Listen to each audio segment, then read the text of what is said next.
Hey, and welcome back to the X-Files Revisited. Today we're looking at Tooms, episode 21 of Season 1. Tooms follows our agents as they keep a close eye on our recently paroled Eugene Victor Tooms. Whoever decided freeing him was a good idea should really lose their job. The episode begins at the Druid Hill Sanitarium, which sounds like the name of a Norwegian black metal band. Inside we meet our good friend Tooms, looking creepy as always. Tooms is attempting to escape, and you would think they would have given him a room that doesn't have a hole in the door just large enough for a Stretch Armstrong wannabe to fit through. Before he can escape, however, his doctor, Dr. Aaron Monty, comes in to inform him about his hearing tomorrow, and after taking a peek at what they have to say, well, it looks like they all agree that Tooms is fit to rejoin society. Tooms has been locked up for a year at this point? They do realize he murdered several people and attacked an FBI agent, correct? His doctor, being a complete moron, is hopeful Tooms will be freed tomorrow. Let's just keep our fingers crossed.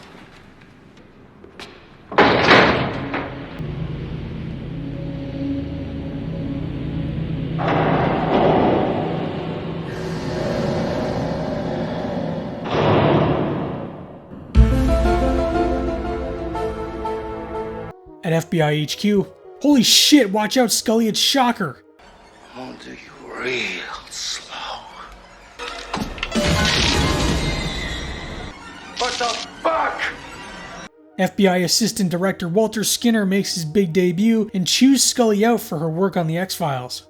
Skinner is upset that Mulder and Scully don't seem to be following proper procedure when investigating their cases, but Scully tells him if they do follow proper procedure, then there's a big likelihood that less cases will be solved as a result.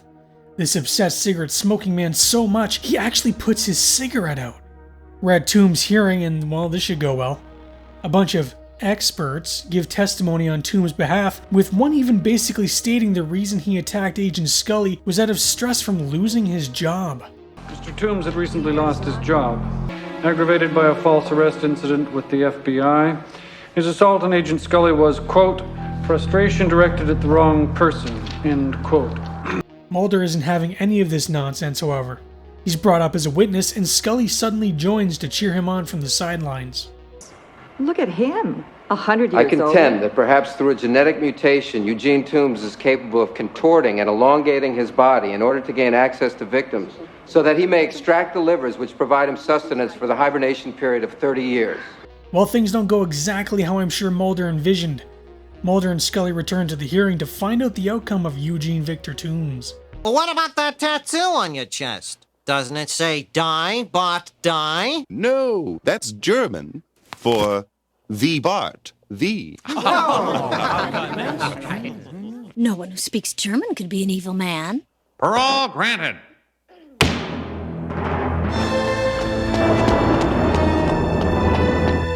Alright, so somehow Tooms is released, which Mulder isn't exactly happy about, but under a few conditions. He has to stay in counseling with his doctor.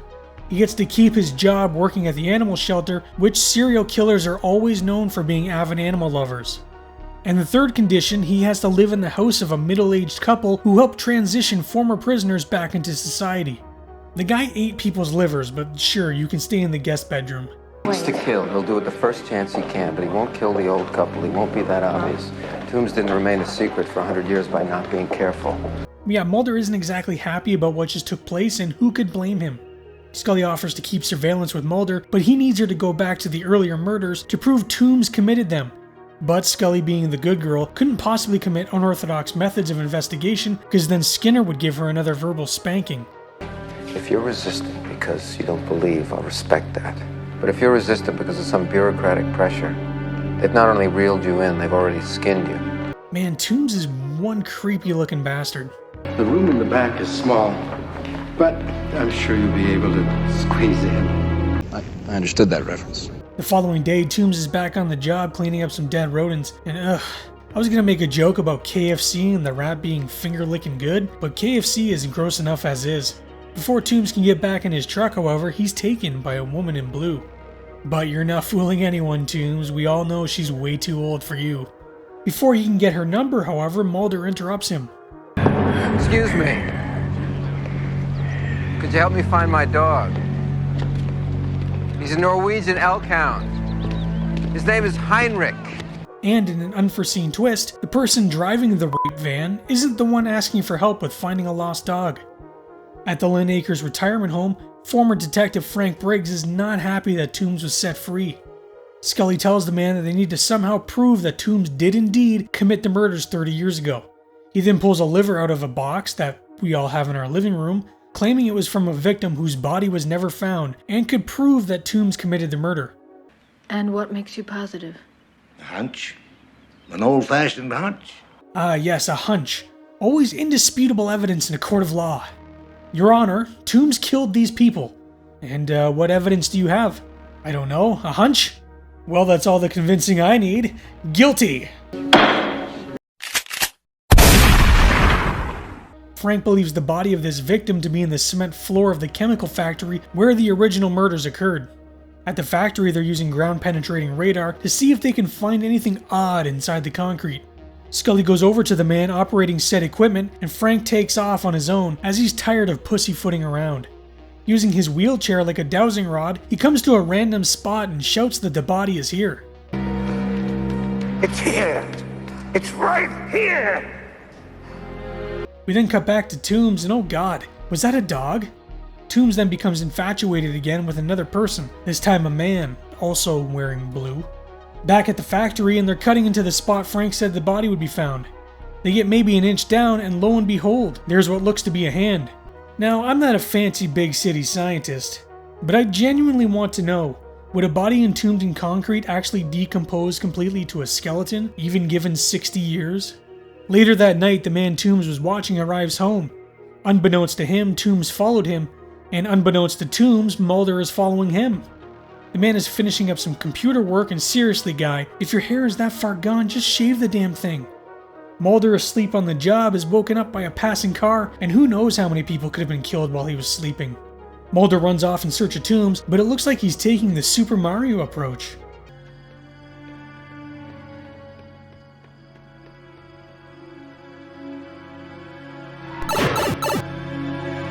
The man's wife is in the bathroom getting ready for bed when she notices something odd happening to the toilet.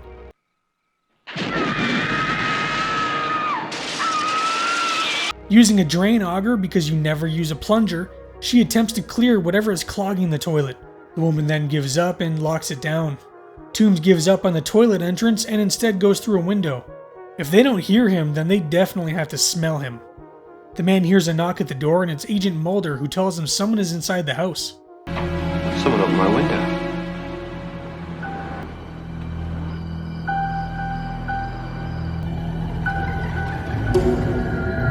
Mulder finds some of Tooms' prints and rushes outside looking for the deranged monster. Cute little dog you've got there. But hold on. In a previous life, he could have been George Washington. Nice cat. Perhaps Annie Oakley? And look at him. Why, it's Napoleon. Reincarnation. What human being was your pet in a previous lifetime? Master reincarnationist E. David Scott will tell you when you call this number. Just answer simple questions with your touch-tone phone. $1.95 per minute for entertainment only. Under 18, get permission. Call now. Learn who your pet was as a human in a previous lifetime. The following day, Scully is at a forensics lab where she's told the body is most likely between the ages of 30 and 40. The doctor claims there's no reason to believe it to be murder, but there were some suspicious bite marks near the ribs. Frank did give the doctor a picture of the missing man from 1933, and using some fancy technology, the doctor does believe it to be the same person. I ran a computer-assisted photographic superimposition on what we have of the skull. Now, this is not official, but that skeleton was that person. Mulder, however, doesn't think it's enough to tie to Tooms. He spent the last 3 days staking out Tooms' place with little to no sleep, and Scully is starting to worry about him. Mulder believes they're trying to shut down the X-Files at any cost, and he doesn't want Scully to get caught up in all of this. But she tells him she wouldn't put herself on the line for anyone but him. Scully leaves his car as Mulder is going to go home and get some rest while she takes over. However, it looks like Mulder has a hitchhiker.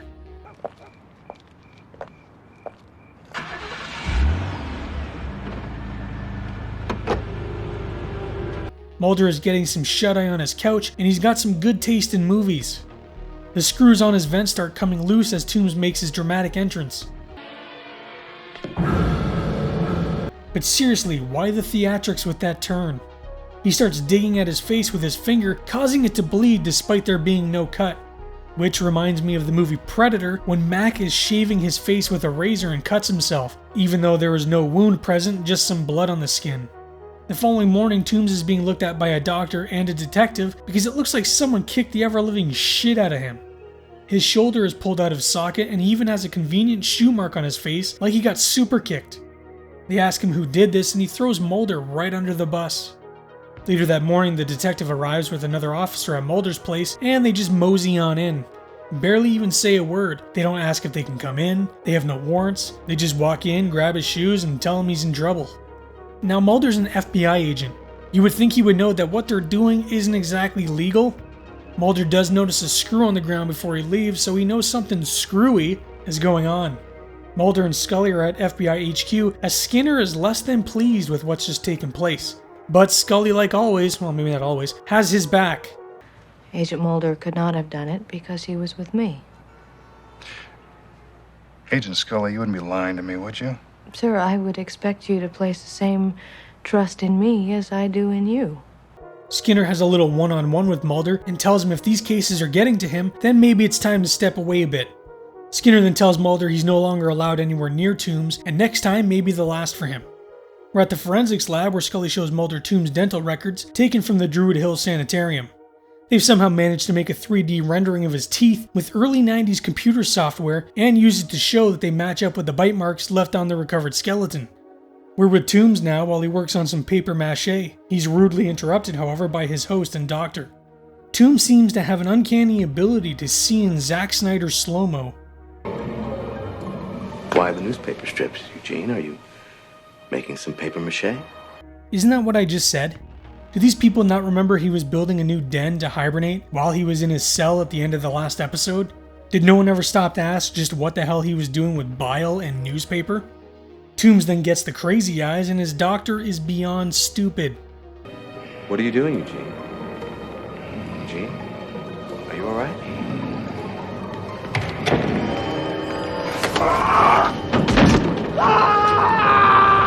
A few hours later, Mulder and Scully arrive where Tooms is staying, and they already have their guns drawn. They must have to file a ton of paperwork. They knock on the door and notice it's unlocked, so they just walk right in. I'm not sure what it is with law enforcement just walking in unannounced in this show. They come to Tooms' room and find the body of the doctor. He's building his nest. 30-year hibernation. Where would he go? Where he's gone for the last 90 years, 66 Exeter Street. No, I already checked on that. They tore down that apartment building he lived in. What's there now? Alright, so in 1 year, they managed to tear down Tooms' apartment building and build an entire mall. Meanwhile, around here, you have the same construction going on for decades with minimal progress. They decide to go up to the second floor as Scully believes there's a storage facility there now. Mulder, though, has another idea. What?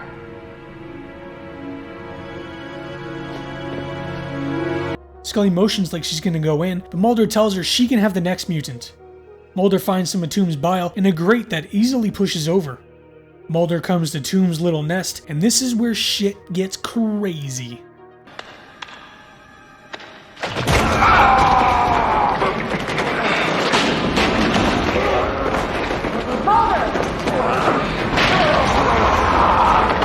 The only thing scarier than being chased by Tooms is a greased up naked Tooms. Tooms grabs Mulder by the ankle, but that's nothing a good old boot to the face can't solve. For real this time. Mulder grabs Scully's hand, who helps pull him out, and Mulder quickly turns on the escalator.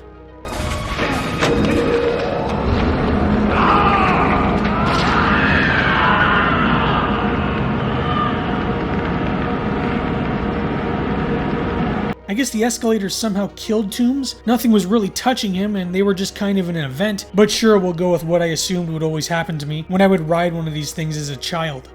Skinner is going over the report and for the first time, cigarette smoking man talks. Do you believe them?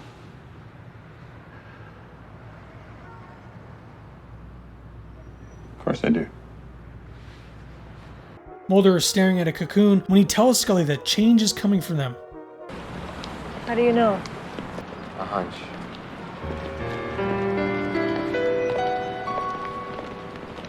Tooms is a good episode, and mostly because the character is such a damn creep. I mean, Doug really embodies this character on both the small screen and in real life. Now, we never really saw Tooms die, so how do we know he's dead? He did manage to kill his final victim, and he was about to go into hibernation. Maybe he's still out there somewhere waiting to make his return. Depending on when exactly this episode takes place, should we be expecting a return of the liver-eating mutant this year or next? I love how obsessed Mulder becomes with Tooms, almost switching places, with Tooms being the prey and Mulder the predator. Tooms setting Mulder up as a nice little twist as well, showing him to be more than just a mindless monster looking for its next liver. This will come as no surprise, but Tooms has an 8.3 out of 10 on IMDb. Combine this with the episode Squeeze and you've got yourself a nice little movie. As mentioned in my video, 6 Unmade X-Files videos, which you can check out here, Doug himself submitted his own script titled Dark He Was and Golden Eyed, but for legal reasons his script was never read. This episode manifested when Glenn Morgan, while out Christmas shopping, noticed some men working on an exposed escalator. This made him think how scary it would be if there was an urban legend of some kind of monster that lived under the escalator. Morgan and writing partner James Wong, however, decided to take this concept and turn it into a sequel to the episode Squeeze, making it the first episode in the series to be a direct follow-up of a previous episode. Morgan and Wong treated this episode as if people coming into it have never seen Squeeze, which is why the courtroom scene exists. It was made as a kind of recap so the audience knows the rules and what this monster is exactly. Doug was told that during the climactic finale in the escalator, he was going to be clothed. Doug, however, fought that, believing it would be much scarier and truer to the character if he was nude.